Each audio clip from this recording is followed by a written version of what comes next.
that very long introduction. Maayong buntag, mga igsoon.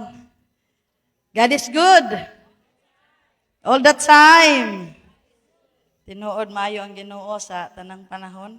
Nagpasalamat ko sa Ginoo kay gitugutan ko sa pastor namo dito. Diri ari man ko sa Cebu kay nako gimit nga missionary. And then supposed to be gahapon muli nako. Pero mihangyo si Pastora Gracelyn. And paghangyo niya akong giingnan akong bana, ingon din siya, it's hard to say no to mommy. So, ingon sa kun lang Pastor Dorothy, ingon po din sila, I hope you said yes. So, salamat sa Ginoo nga ni ako karon, and salamat sa Ginoo nga naka-fellowship na pod og balik nga online ra makita, and I'm blessed nga makakita bitaw sa matag usa. So nasa diri amo pod nga kaigsuonan didto Sister Glo nga naa pod siya diri sa Cebu, and praise God nga ang mga member didto pag maarig Cebu gi-introduce ko na diri. Hallelujah. Salamat sa Ginoo. Hallelujah. Dita maglangan kay basin og madugay-dugay ni. Salamat sa Ginoo. Andam na bata nga mamati sa pulong sa Dios. Amen. Hallelujah. Giyawhag matag usa mamarog ta. Ato basahon kini nga verse nga pulong sa Ginoo. Gitaytulan ni nato karon kining topic og blessed are the hunger. Bulahan ang mga gigutom. Kasi gigutom diri ron. Dili physically nga gutom kay alas 10 pa, alas 11 na di ay. Gutom spiritually. Bulahan ang gigutom. Ato basahon sa Mateo chapter 5 verse 6. Basahon na tug una ang English para magkasinabot ang tanan. Tungdungang basahon. Blessed are those who hunger and thirst for righteousness, for they shall be filled. Sa Bisaya, bulahan ang mga gigutom o giuhaw sa pagkamatarong kay sila pagabusgon. Hallelujah. Mag-pray sa ta. Father God, Lord, we thank you, Lord, for this morning. We thank you, Father God, sa imong kaayo, Lord, sa matag-usa, nga imong gihatod diri nga mahimayaon, O God. And Lord, ania kami, O Dios, nagaduol kanimo uban ang pagpaubos, Father God. I pray, Father God, nga ikaw ang magahari sa matag-usa. As we listen to your word, I pray, Lord, nga dili ako ang makikistorya sa matag-usa, kundi ang imo lamang bala ang Espiritu, Lord, ang makikistorya pinaagi sa imong pulong, O God. And I pray, Father God, nga unsay mga buhat sa kaaway, nga muhatag distraction aron dili kami makafocus sa pagpamati, amo kining gihinginlan in the name of Jesus. In the name of Jesus, ayaw tuguti, Lord, nga tuktukon sa kaaway, Lord, ang hamubo nga panahon, Lord. Ikaw among saligan sa tanan. In Jesus' name, we pray. Amen. Hallelujah. Thank you. Yung mga igsoon, kini nga topic, kung kinsa ang nag-study na diri about Romans, no, the book of Romans. So, nag-topic about Matthew 5:6, about righteousness. And diha ang nga topic gipadayag sa Ginoo ni nga topic nga atong hisgutan karon. And tinuod kini nga verse basig ang inyong Bible diha naamo sa NIV or NLT. This is a New King James Version. It's because sa Bisaya, sa RCPV version, sa mabaw na, ang giingon na diha, bulahan kadtong nagtuman sa kabubuton sa Dios, naninguha pagtuman. But diri as a New King James, miingon diri, blessed are those who hunger and thirst for righteousness. Bulahan. Unsa may opposite sa bulahan? Alaot, no? So alaot di ay ugwa ta gigutom o giuhaw sa pagkamatarong. Ang pulong sa Ginoo nag-ingon, we are blessed, no? Bulahan ta kung gibati tag kagutom, gibati tag kauhaw sa pagkamatarong. Kay kita di ay pagabusgon sa Ginoo. Pagapunon ta sa Ginoo, mga igsoon. And atong bantayan, kining kagutom physically, dili na ingon nga kinhanglan pang suguon. Ang physically nga kagutom, automatic siya. Pag naa kay gibuhat diha, wa ka kabantay sa oras, gutom kay nigta, mo di ay kay alas 12 na, mo di ay kay alauna na. No? Kuuhawon ka, automatic siya. Pero ang kagutom o kauhaw spiritually, kinahanglan nimo na nga i-cultivate. Amen? And allow me to borrow this line of Pastor Weldon. Let me tell you a story. Let me tell you a story, mga igsoon. Naay duha ka mag-uuma. Duha ka farmer nga nagtanom sila og humay. Rice is life man gyud ta. So, siguro kita na gyud taon sa ang humayan, no? So gipadayag ni sa Ginoo kay ang amo mong balay naa na sa tunga sagna. So ini gawas gyud nako sa balay, mao gini ang ako makit-an, no? Naay usa ka farmer nga, ang una nga farmer nagtanom siya og humay.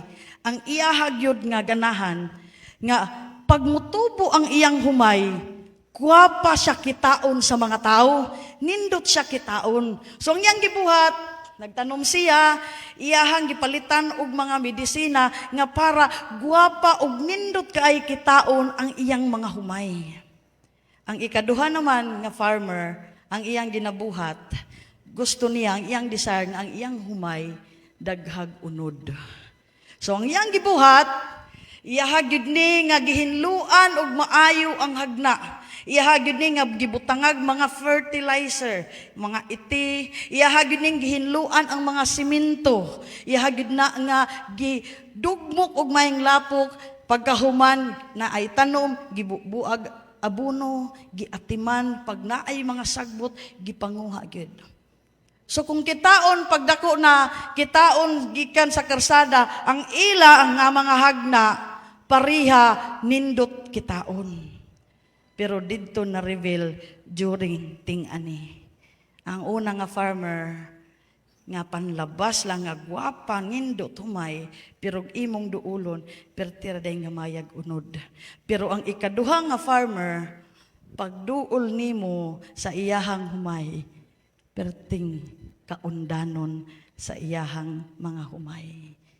And it's true, sa kinabuhi sa tao, in front of people, parihata kitaon. Parihata nag-worship, parihata nagsimba, but ang Ginoo ang nakakita ug naabay unod. Sa atong kinabuhi, unsa man gyud ang atong ginapurso? Unsa may atong gina-after? The outside appearance or what is inside? It's because sometimes we are very conscious. Hala, maingon ko din to, no? Dakuan na sa kuntiyan, oy, maaan ako perminting buntis. Halawan ako'y lubot sa kadako na kain ako. No? Pero wagi, maingon ba nga, halawan ako'y basa-basa og Bible, hala, ngaluyan ako. Wagi, nahadlok sa ingana. That's why sa ato, sinsya na mo ha, magwali ko, it is more on spiritual check-up. Kasi kusog kita mo dool doktor, magpa-check up ta, labi nagsakit na kayong hawak, na yung mga sakit sa kilid. Worried na daayon ta, muduol dayon tag doktor. But how about sa atong spirituhanong kinabuhi? Aduna ba tayo mga spiritual check-up?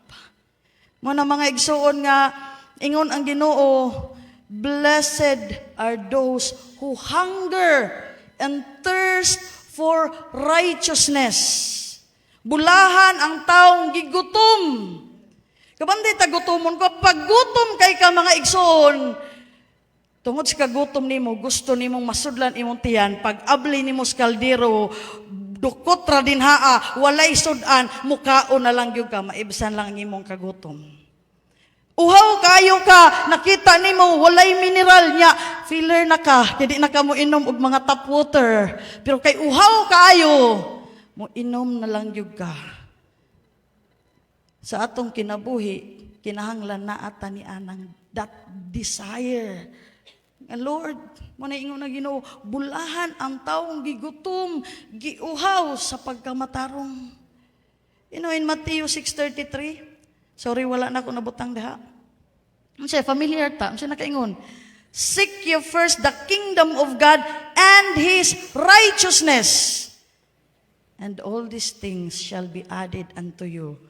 Daghan kay nagamit anak nga verse, giwa ang righteousness. Moingon na lang, seek ye first the kingdom of God, kay all these things shall be added unto you man. Diba? Wala na Seek ye first the kingdom of God and His pagkamatarong. Righteousness. Ingon din bulahan ang gigutom o giuhaw sa pagkamatarong. Blessed are the hunger and thirst for righteousness. And mga igsoon, number 1, muni ato bantayan that hunger shows spiritual life. Amen? Kung naakay kagutom, nagpakita na nga nakay spirituhanon nga kinabuhi. Pero kung wala kay kagutom, spiritually, wala kay kauhaw, wala kay desire, nga buhaton ang kabubuton sa Ginoo, kinahanglan nang magpa-check up spiritually. Amen? Kaya di ba, a person who is alive, kita nga taong buhi, bation yun tag kagutom. Pero kung di nakabati og kagutom, pila nakaadlaw, something is wrong physically. Di ba? So in the same way, spiritual hunger shows that our spirit is alive. Amen? You know, many people today they are hungry for success, hungry for money, hungry for recognition, hungry for pleasure. Pero ang giingon sa Ginoo, di nato kalimtan, bulahan ang taong gigutom o giuhaw sa pagkamatarong. That is the life that pleases God. Maunay kinabuhi nga gustos Ginoo nga mo'y atong bation. Amen? Unsay giingon sa Jeremiah chapter 29 verse 13. You will seek me and find me when you seek me with all of your heart. Igsuon, mangita kamo kanako ug makaplagan ako ninyo sa dihang kinasing-kasing ang inyong pagpangita kanako. Amen? Sa atong kinabuhi igsuon, di nato kaplagan ang Ginoo kung dili ta kinasing-kasing magampo. Sa atong kinabuhi, nakasuway tag ka ng magampo, tag ka na galing respetar nga kaampo. Lord, salamat ning kabuntagon. Ampo lang ba? Kaya basta kayo magkaampo, kayong Kristohanon, kinahanglan man mag-ampo. Tabangi ko, Lord, protection ni ko, Lord, marag memorize na ba? Pero igsoon, lahi ang kanang pag-ampo nga naglongjog ka sa presensya sa Ginoo. Og ingon gid siya, kung mangita ta niya, when you seek me, you will find me, and you seek me with all of your heart. Sa atong kinabuhi, this is the question. What are you hungry for? It's not wrong nga naa ka naglong ka sa success. Kay wala man siguro dire ay nan trabaho kay miingon ganahan ko 5 years from now pobre na kay ko. Di ba wala? Miingon the Lord 2 years from now it's not wrong no to have that desire. Pero dakong sayop kung ikaw Kristohanon kana ray focus nimo. Kay ang gingon sa pulong sa Ginoo, seek ye first the kingdom of God and His righteousness, kana nga tanan butang shall be added unto you. Amen? And mo na mga igsuon nga sa ato unsa man ang atong ginahangry karon. Unsa man ang ato nga naa gina-desire gyud karon mga igsuon. Number 2. The world cannot satisfy spiritual hunger. Ang kalibutan, di gid na makasatisfy nato sa atong spirituhanon nga kagutom. You know, people try to satisfy their heart with many things.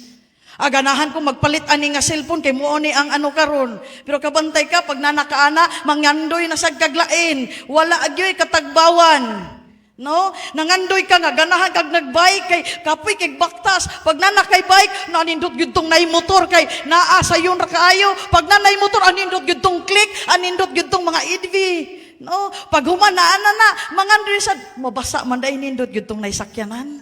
Pag nanasay sakyanan, maingon na sad anindot gyud tong kanang mga ay hanoy kay ba kanang mga brum brum kuan ko ano maning ako sakyanan. No? Nya kay mi mahal ng gasolina ron mo ilusad anindot gyud tong dili di diesel. Tinuod, people try to satisfy their heart with many things, but no matter how much they get, they still feel empty. Why? It's because ang atong kasing-kasing gi-create ni para sa Ginoo. Ang atong kinabuhi gi-create ni para sa Ginoo. Amen? Munang si Lord lang ang makahatag natog satisfaction. Misagon sa panimo ka, moingon kag kanang inila na ka, moingon kag successful na ka, deep inside ma-feel nimo na agoy kuwang. Why?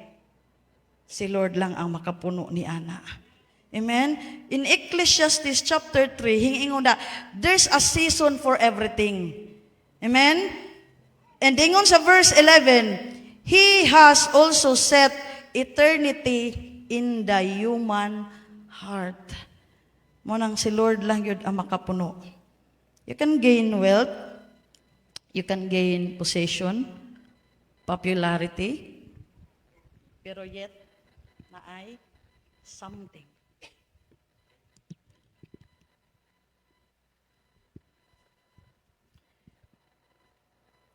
Usa ni sa atong pamalandungan igsoon, only righteousness. A right relationship diha sa Ginoo can fill that emptiness. Mga sa atong kinabuhi, pursue righteousness, not recognition. Apasa ang pagkamatarong, dili ang spotlight. That is why sa church, dili ingon nga ditso diri pasunglidon pag makita na inindot tingog, dili ditso pagitarahon kung nakita nga talentado. Why? Kung ditso na nga ibutang nimo din spotlight ang gusto diha. Ang mugawas ay imbes nga para sa Ginoo. Muna nga sa atong kinabuhi, importante kaayo ang pulong sa Ginoo nakagamot. Ang pulong sa Ginoo nakapamunga. Amen? And nindot kayo ang worship nga naa ang tanan. Focus sa Ginoo. Less of me, Lord, more of you, Jesus. Ma-feel nato ang presensya sa Ginoo. Amen? And tinuod, hallelujah, number 3, paspasan nato. God promises satisfaction. Ang Ginoo nagsaad siya satisfaction. Amen? Ang Ginoo, wala moingon lang siya, no?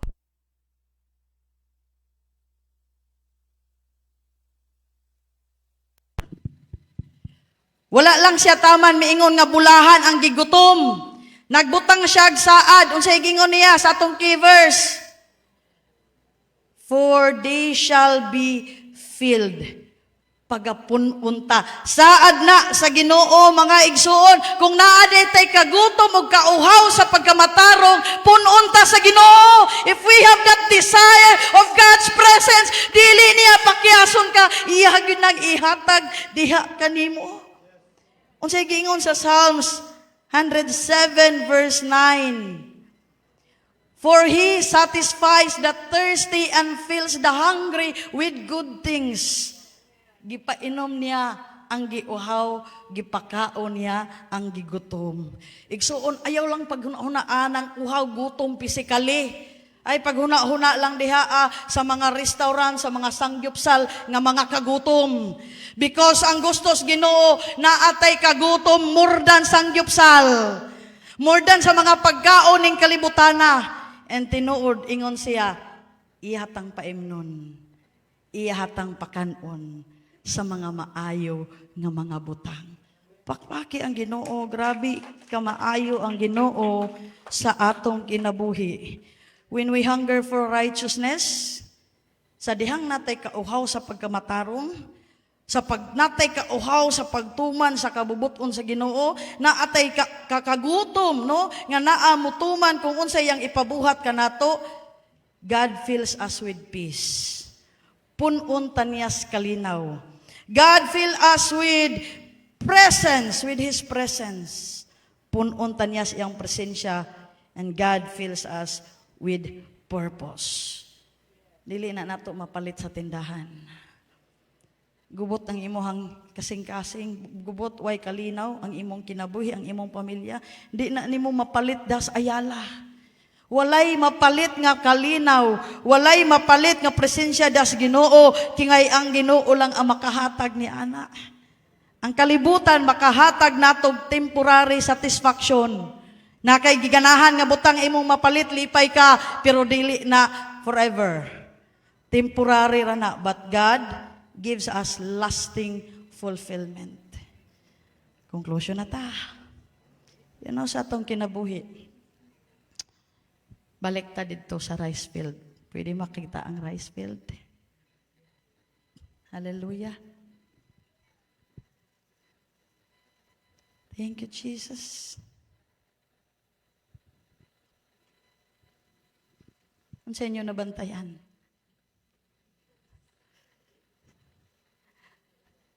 Dinhi ang mga igsoon makita, gi-cultivate niyag maayo, grabing mga effort gibuhat, grabing iyahang mga singot. Hangtod hing abot kadaghag ani. Anong say nabantayan, once daghan ug unod, daghan ug bunga. Humility.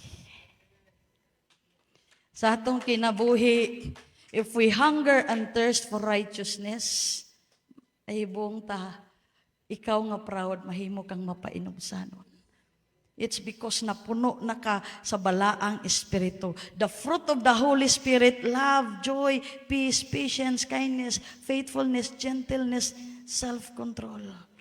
Muna nga sa atong kinabuhi, dili ta gamiton sa Ginoo kung hambog ta. Dili ta gamiton sa Ginoo kung lahi ang naa dinhi sa atong kasing-kasing. Gusto sa Ginoo, mapuno ta sa Ginoo. Amen? Hallelujah. The more God fills our life, the more we learn to walk in humility. So karon mga igsoon, let us ask ourselves, unsa jud ang akong gina-after sa kinabuhi? Can you close your eyes? Hallelujah. And ipangutana ni sa imong kaugalingon, ayaw sa imong tapad. Unsa man gyud ang akong gina-after sa akong kinabuhi ron? Is it the outward appearance? Unsa may gina-after nako sa akong kinabuhi ron, ang panlabas lang ba nga makita sa tao? Or the righteousness that God wants to grow inside us? Igsoon, hinumdumi. Blessed are those who hunger and thirst for righteousness, for they shall be filled. Igsoon, ay no kitang tanan, daghantag kabisihan, nagtrabaho, moingon na nga walay time. So, nakay time nga mag-scroll down sa Facebook. Nakay time nga mag-scroll down sa social media. Gusto sa Ginoo, tagaan nimo siya time, igsoon. Gusto sa Ginoo, nga dili nimo siya kalimtan. Basa sa Bible, Sunday is not enough. Malnourished ka nga pagkakristuhanon kung Domingo ra ka makabati sa pulong sa Ginoo. Imagine kung mukaon kag pagkaon every Sunday ra. Pasmong labas. Sa atong kinabuhi, i-desire ang presensya sa Ginoo. I-desire nga makabati ka kanunay sa pulong sa Ginoo nga buot niyang ipadayag diha kanimo. Remember 2 Timothy chapter 3 verse 16 no siya nagingon, all scriptures are given by inspiration of God and it is profitable for doctrine, for reproof, for correction, for instruction in righteousness. Gusto sa Ginoo igsuon, makahibaw kas pulong sa Ginoo, not just for information. Daghay tao, mubasag Bible para daghag may bawaan sa Bible, pero walay kabaguhan sa kinabuhi. Gusto sa Ginoo nga makahibaw ka sa iyang pulong for transformation, not just for information. Gusto sa Ginoo nga atong kinabuhi, we will never be the same. Gusto sa Ginoo that it's more of you, Lord, less of me. More of you, Jesus, less of me. Hallelujah. Pwede ba ito mamarog mga igsuon? Hallelujah. Focus sa Ginoo, igsuon, pakig-istorya. I know, tanan din hian ay relasyon na sa Ginoo. In the Bible it says, our body is the temple of the Holy Spirit. Ang Holy Spirit nagpuyo ka nato igsuon. Ang Ginoo makikistorya ka nato dili lang sa mga pastor. Gusto makikistorya ang Ginoo nato. All we need to do is to listen. Amen. Can we sing with all of our heart? Himuani nga imo nga pag-ampo ngadto sa Ginoo. Himuani nga imong pakikistorya ngadto sa Ginoo. Hallelujah.